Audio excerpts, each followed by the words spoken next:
thinking of the perfect design, a photo can tell a story so much faster than text can. And easier on a digital board than a static it's board. high definition. Yeah. Or a picture of a person. We've also seen that. Yes. Like if they can connect with a person from that company, then they'll, Any of your executives, your decision makers, somebody who is a face of the business, let's create a profile for them and have that in the rotation. Welcome back to Torch Talk, the show where we spotlight bold leaders growing businesses and communities with grit and purpose. Today's guest is Thomas Cooper, business owner of Cooper Digital and Professional Carpet Systems. In this Torch Talk episode, we'll explore his approach to building and scaling businesses across industries and take a deeper dive into what it takes to grow through digital strategy, strong operations, and entrepreneurial grit. Welcome to Torch Talk, Thomas. Thank you. Thanks for having me. So glad to have you here finally. That's Strapped excellent. to a seat for a little bit of time. We're locked in for the next hour. We'll see how calm we keep this show because you're full of energy. I'll try to contain it. Why don't you tell everybody who's listening, Sure. Give us a little peek behind the curtain, some history. How did you end up where you're at now? Yeah. So I'm 35 now. Been an entrepreneur my entire adult life. Can say thankfully I've never had a boss from the gates right out of high school.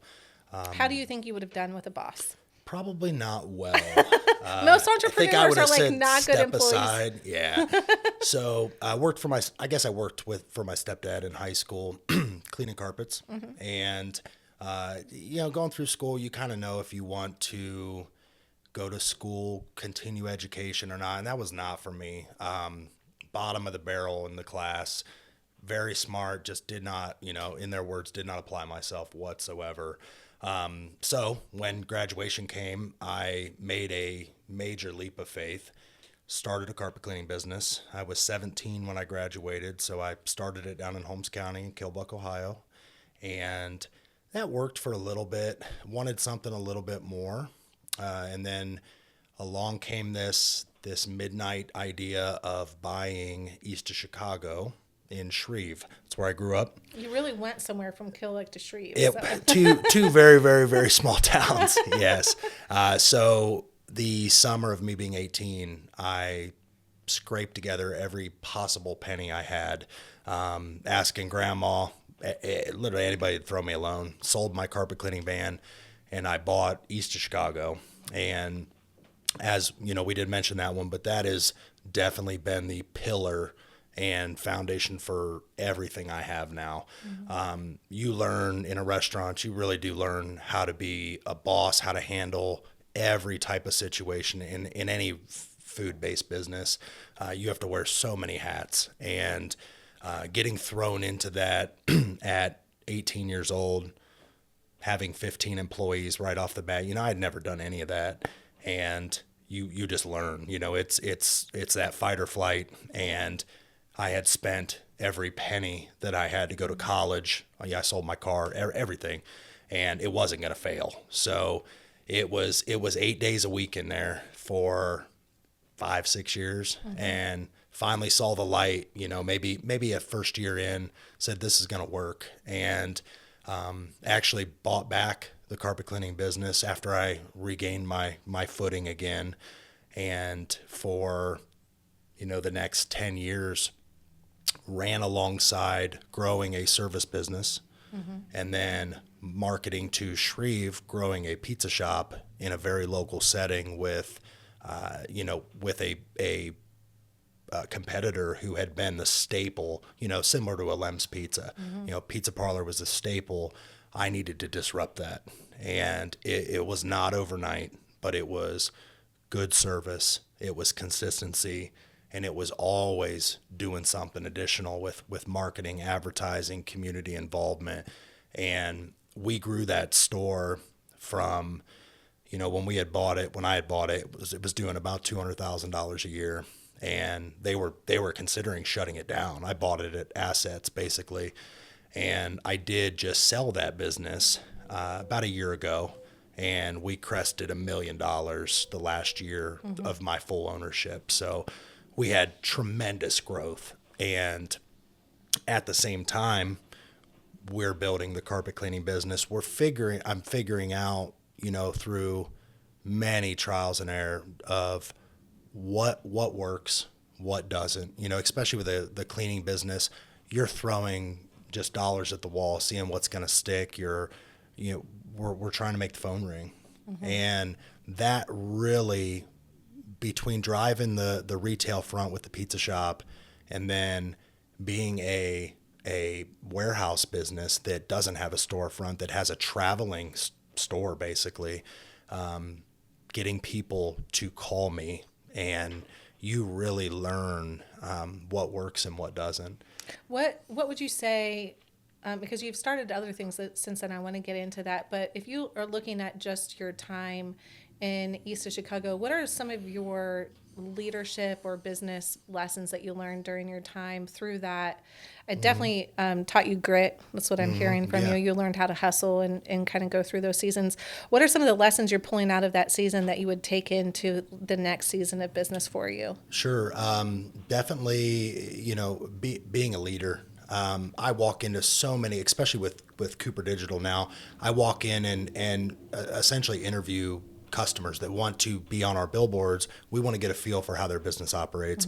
And I see so many. I was just in one last week where, the owner, the boss is chilling in the back. He's not holding his people accountable. And you can tell by looking at the people running the store, there's no organization, there's no order. I really, not going to say I was perfect in that 16 years of ownership. The first 5 years were figured out. But the last like 6 or 7, there was just this unspoken rule, that I carried everybody through the trenches and everybody had my back. And I would say, if I'm taking anything away from having, we turned probably 75 employees in that 15-year span. A lot of them still work there, to be honest with you. The biggest thing was lead by example, and they will always have my back, and then represent my company well. So in the cleaning business, in the billboard business, that is like employees, customers are a tremendous focus, but my people are by far my highest priority, for sure, because they're going to represent me when I'm not around, and that scales everything, for sure. People are the priority. 100%. They're your key to success. Yeah. That's a lesson. Your people, especially. Yeah. So how long have you owned Cooper Digital? I started it in 2021. So you're just a serial entrepreneur. You're like, I not only had to buy one business when I was 18, but then I had to do 2 because I'm crazy. And then you started another one before you sold one. We got that, and I'm sure you're the same way. We've got that that FOMO of never being good enough, and I've had 5 other businesses in between there. And, from trucking operations to roofing operation, and they've all been successful. Just didn't want to continue them. If I don't have that fire on it, I'm not going to do it. I'm hanging that up right away. Because my focus, it's a lot of energy, and the billboards. So, to speak on the billboards a little bit, and that is a very dynamic business now, but originally starting it, I had the carpet cleaning business, and I've got a sales team. I'm trying to grow this thing like I've been in business for 30 years, but I'm trying to do it in 2, like we all are. And I probably rented 10 billboards around Wayne County, and I had in my head, I thought I had hired the best marketing person to give me like this portfolio of ads. And I had something different on all. This was before digitals were even a thing. 2015 to like 2018 era. Had billboards all over the county. I was branching into Medina, Ashland, and I let those things run, switching them around for a good 4 to 5 years straight. And hands down, still to this day, that turned Professional Carpet Systems into a household name. That I all of my we've got 6,000 customers now on an annual basis that clean carpets. I mean, the phone rings nonstop, and I do zero advertising in that. Like, that's just an owner operator at this point. We're good cash flow on it. The phone rings nonstop, and truly the impression that we burned our brand into everybody's head for so many years, now we're a household name. And that stuck with me with owning East of Chicago, and then thinking about these billboards in the back of my head, like, man, I would love to be the guy that I'm paying. So I ended up buying a digital screen back in 2017, 2018, and I put it up on East of Chicago. I said, all right, we're going to figure out how to run one of these, because I don't want to do that in downtown Worcester and, mess everything up. And then that's your impression of me. This guy doesn't know what he's doing. So we imported a screen. Me and my buddy hung it up on my building, and we started advertising to Shreve. We were running dynamic messages. We were time-sensitive stuff, specials of the day, videos. I mean, it was really cool, and it lit a fire up under me. Like, okay, we can do this with this little screen. Why can't we do this with big screens? So made that plunge in 2021 and put up 3 locations in a row and said, all right, we got to play catch up now. We're going to do the same thing we did with the cleaning business in East of Chicago. We're going to do that with billboards, but we know the secret to success now. We don't have to, throw darts at the wall and see what sticks. And yeah, now I think this is my opinion, but I think we have the market share now in Wayne County. So you have how many digital billboards in Wayne County? In Wayne County, we have 10 faces, 5 double-sided spots. Okay. And each one can serve 16 ads. So that was the attractiveness to it as well. So your static boards, they cost, a new static board on the highway is still going to cost $50,000 to build. Steel is very expensive. But if I can put up a digital, I basically put up 16 of those with one spot. And, we all know technology is definitely leaning that way. It's heading that way. So let's be the only company that does only digital billboards. And that's where we are. And you just built your first digital in another county? Yes, 2 at the same time. Yeah, 2. So we have 2 brand new digitals in Amish country, Holmes County. And those are the first digitals in Amish country. And I don't think the community's ready for these things. They're television quality. So the advantage of a digital billboard for the business owner over a static billboard is what? So many things. The biggest thing is multiple ads. You don't have to be with our competitors. Let's say you run one ad, you're stuck with that for 6 months. What if your message changes? You're going to have to pay for reprints, new vinyls, and installation, and all that. Vinyls are expensive. Very expensive. Yeah.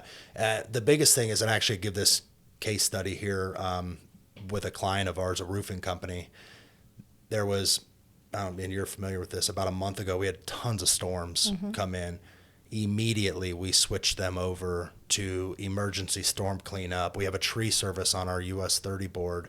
Same thing, storm cleanup, insurance. Well, so what we do is we pull off all their traditional ads that we've made for them, and we run all tailored stuff that is time sensitive. So when you're dealing with these weather situations, or for instance, both of those were weather situations, but stores, anything, any kind of special that you want to run, a flash sale, it doesn't cost you any money to do that. You literally just tell us, hey, upload this, and in a second your ad has been changed. You have the flexibility of switching out your messaging and your target. It's tremendous. Yeah. And people look at it. Your static boards, they blend. I don't even look at them hardly anymore. You might look at them the first time they change, but then if you drive through that area all the time, it becomes a wall, man. Yeah. You just kind of get blind to it and you don't look at it anymore. Okay, so we get asked all the time if we think that billboards are still effective. Yes. Right? That's the number one question. How do you explain it? Yeah, so and this is an ask on every client. Okay, they're like, how do I measure that too? We typically get that question from people that have no marketing at all. And we immediately have to tell them, we are not your sole marketing piece. You do not measure billboards with a click or a coupon. You can't go cut something out. Billboards create talk, stir. They start that conversation. They, if you're trying to hype something up, they start that funnel basically.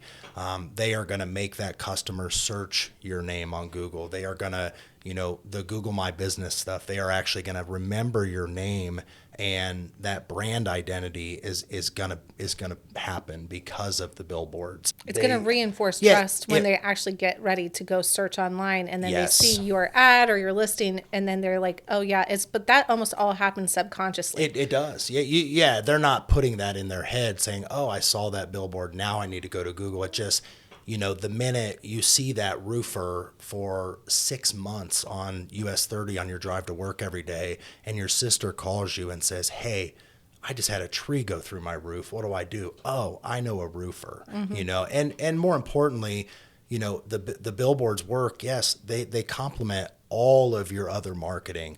That's almost a standard requirement for us. I want to see when we onboard a customer, we want to see what they're running on Facebook, Google, what's your sales team promoting to the people that they're out spiffing, insurance agents, whatever. We need to reinforce that for sure. That is the strongest suit that a billboard represents. We create that awareness. Yeah, because if they don't have a good marketing foundation to run things to, then they'll tell you the billboard's not working in full. Yeah, and I'll tell you, our number one customer we hear that from is the owner operator who has nothing else going on. And that's the same person that is also going to start, whether it's a billboard or Google ads, they're going to run it for 2 weeks, a month. And if they don't get a call and somebody says, "I saw your billboard," or "I saw your ad," they're immediately shutting it off. When they're slow, they're not advertising. When they're busy, they're not advertising. When they're slow, they're throwing everything at the wall until they get a phone call.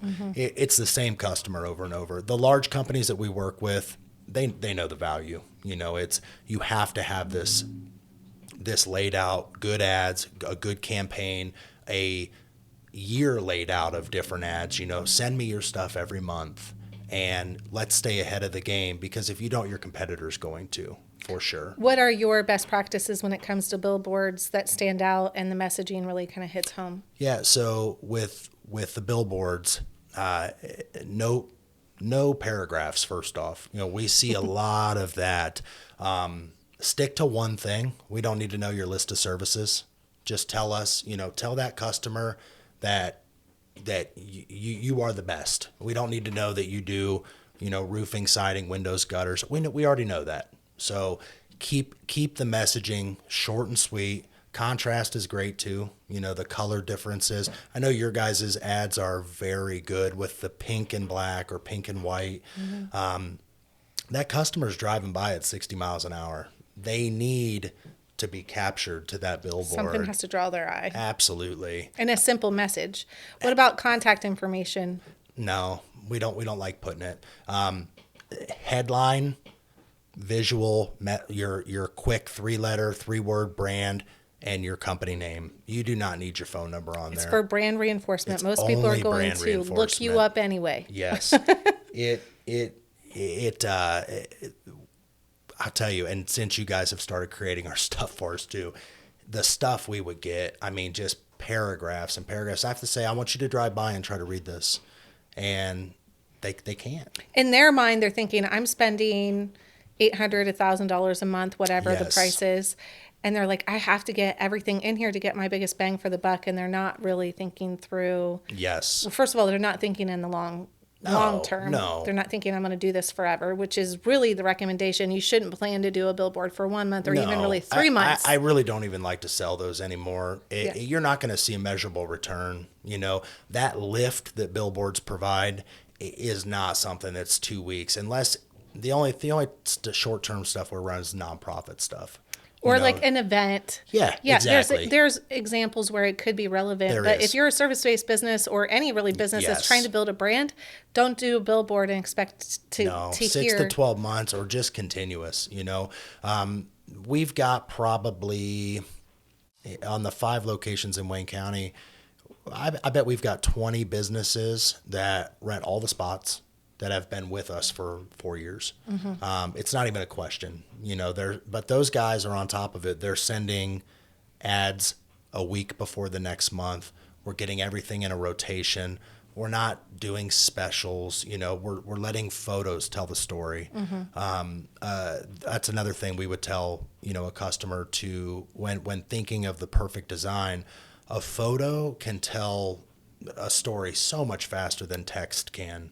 And easier on a digital board than a static board. It's high definition. Yeah. Or a picture of a person. We've also seen that. Yes. Like if they can connect with a person from that company, then they'll, any of your executives, your decision makers, somebody who is a face of the business, let's create a profile for them and have that in the rotation. Because we can put as many ads as you would want for on a screen. So they can highlight. We're doing that with a concrete company right now. He's got his lead guy, the president, the acting service guy.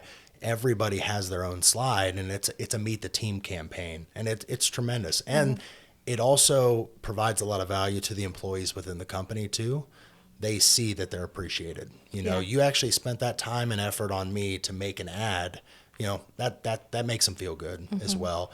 Another thing that we're doing for that we tell customers, 3 of our locations were able to run videos, and that's a wave of the future for sure. We're almost like an animated billboard. Like yes. How long? It's like a looping. 8 seconds. Okay. Yes. So again, though, with that, you got to be careful. You don't want to put something up that's going to.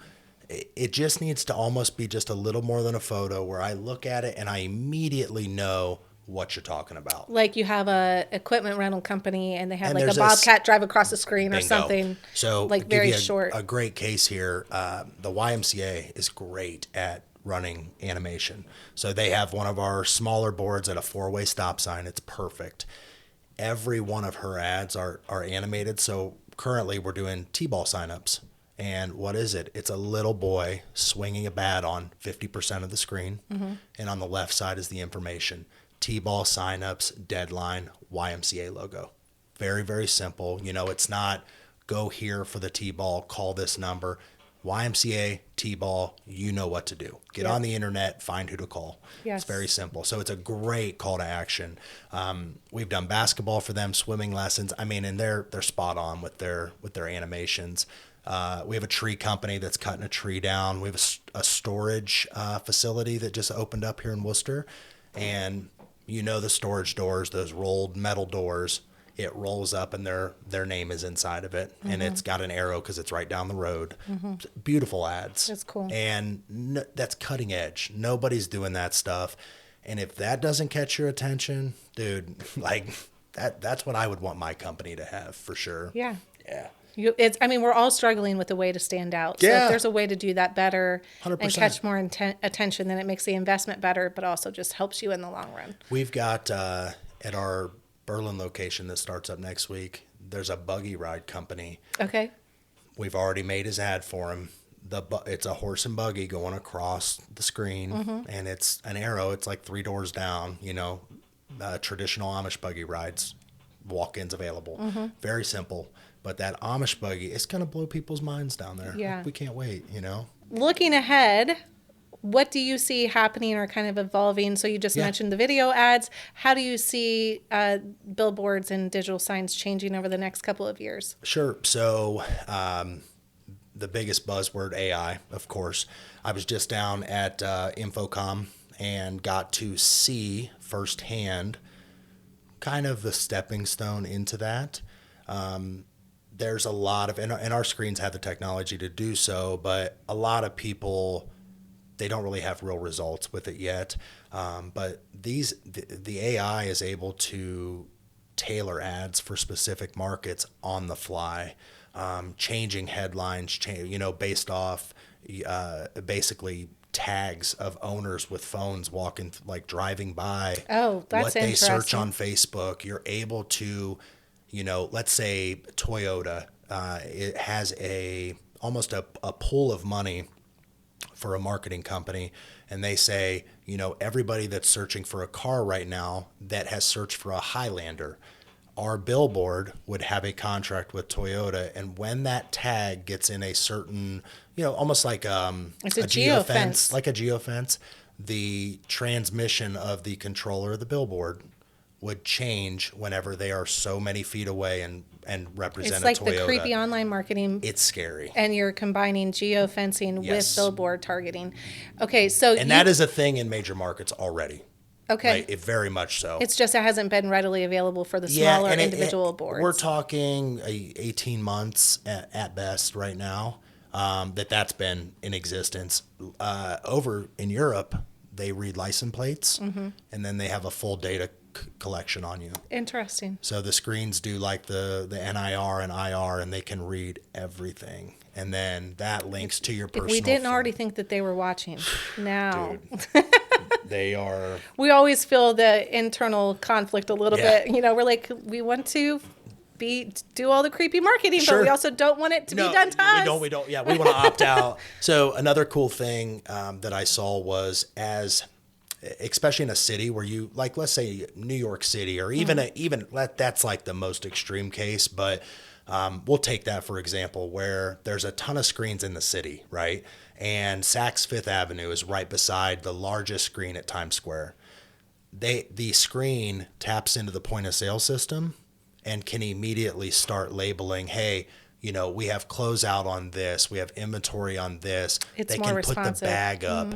Yeah, so you have that. You have headline integrations. You have a lot of stuff that the AI can do, but it has to be the right market. Maybe not in Amish country, Ohio, is that going to be a huge hit right now, but Cleveland, Columbus, Dayton, Cincinnati, where you can get screens where there's a lot of foot traffic, especially, huge advantage. Well, I could see the ability. So like AI has impacted how we advertise on Google and Facebook a lot, because right now it wants to take different types of assets. So we're giving the images and the videos and the headlines, but then it's putting it together and making the final creative on its own. In a similar way, I could see probably in a fairly short amount of time, the technology wouldn't be there, but if you have a family coming through Amish country versus an older couple, the type of place that you want to advertise from a tourist standpoint, that could change dynamically, and I could see that could be beneficial 100%. and prove more value to the businesses down the road. What would be interesting is you also sell signs directly to businesses, and you can, if digital signs on your own location and has all of become these more points are valid for that too. So another cool thing for really what they're pushing now, and there's a company that's doing it right now where we are in talks with them to a certain extent, but it's very short-term advertising. Basically, if a company wants to get in a certain spot, any billboard in America that they wanted to be at, it's almost like Facebook for real life. It's like a streaming network where you can say, I need this billboard for this amount of time. It's basically a one-stop automated shop. Those softwares are rolling out right now. Blip is one of the big ones. Okay. So you can buy a spot, you can buy how many impressions you want, and then it will serve it. You upload your artwork, you're done. Okay. That is getting very big right now. There's no denying that the digital, regardless what avenue we explore for the next even just 5 years, digital signage is taken over. And even in this rural area, look how many screens that we've sold personally. I've got 30 sets in this little 25-mile radius now. We have so many screens where there was zero before we started selling. You actually did one for one of our clients as a backdrop for a home show. Really? I'm almost positive it was you. Yeah. And it's amazing. Yeah. So we recently went to the Amish Country Home and Garden Show, and they were that was the only one there like that. But he really stood out, and he was able to control the messaging and rotate. The amount of creative we were able to put in that space. And that one's very easy to set up as well. Yeah. So it has to be user friendly, right? Yes. And to where you or I or anybody here could just plug in a computer or connect to it via Wi-Fi. It's so simple. Yeah. So I read something cool the other day. Outdoor, out of home, all the billboards you could think of in America, okay? Digitals represent 7% of all billboards. So 7 out of 100 are digitals. Currently, they account for 45% of the revenue. Oh, wow. It's insane. And that number is expected to be like 75% by 2028. They're static will always have its place because number one, it's permanent, it's in the ground, but the digitals are front running everything. There's no denying that. I always say static, right place, right situation. Yeah. That's usually how I answer the question whenever somebody asks. I'd like to see the board where it's at, and then we can look at the traffic. A timeless ad, from a large company, something that's timeless would be perfect for a static board. Well, and sometimes a more rural location is perfect because there's not a lot of other things to look at. Doesn't matter. Yeah, that's you're not gonna miss it. You're it. Yes. But if you're in like a billboard alley and Yes. they're just like tunneled with you on both sides, then sometimes those are the worst situations to be in. There is no better investment for, and I tell these people, I have inquiries every day now. I've seen that in the 2 years we've been selling screens, our screen inquiries alone, just for quotes, are going up 100% month over month. Every single month, we're doubling how many quotes we're putting out. We're also for people who want to get their own possible sign. Yes, that business is taking off, and just seeing that and telling them, hey, even if you don't buy a sign from us, if you're thinking about a traditional monument or whatever you think, your plastic letters you're putting in, that's still going to cost you a couple $1,000s.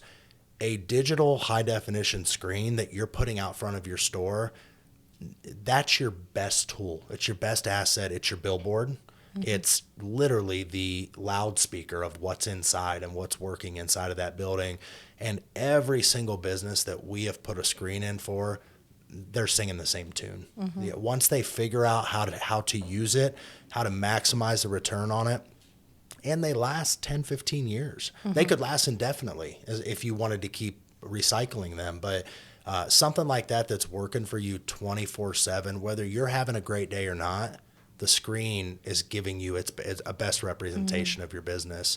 And that's why we tapped into it. I mean, it's such a good market, Okay, so to summarize, you have Cooper Digital. Mm-hmm. You offer digital billboards in our local area here, but you also offer potentially digital signs to businesses. We're a screen manufacturer. Basically, if anybody has a question about a screen in general, they should call you. Yes. You are the man. We do indoor walls for churches, trade show exhibits. I can do crazy custom solutions. We could turn your logo into an LED screen. It's really cool. Yeah, that's one of the things I love about what you do is if somebody comes to you with a problem, you can figure out how to answer it with a screen. You get creative with that. We don't want to do boring stuff. We want to do very challenging stuff. Yeah. It's a fantastic business. So how do people find you? Sure. So cooperdigital.us is our website. Mm-hmm. Facebook.com/cooperdigital. And we'll link my contact details, but we're local. We're easy to find. We will make it easy to find you for sure. Thank you. Well, thank you very much for the conversation. I love hearing about your entrepreneurial journey, and we love partnering with you on the Cooper Digital side. Cool. I appreciate it. Thank you, guys. Thanks for tuning into Torch Talk. If today's story sparks something for you, share it with a colleague, community leader, or future change maker. Until next time, stay inspired, stay intentional, and keep your fire burning.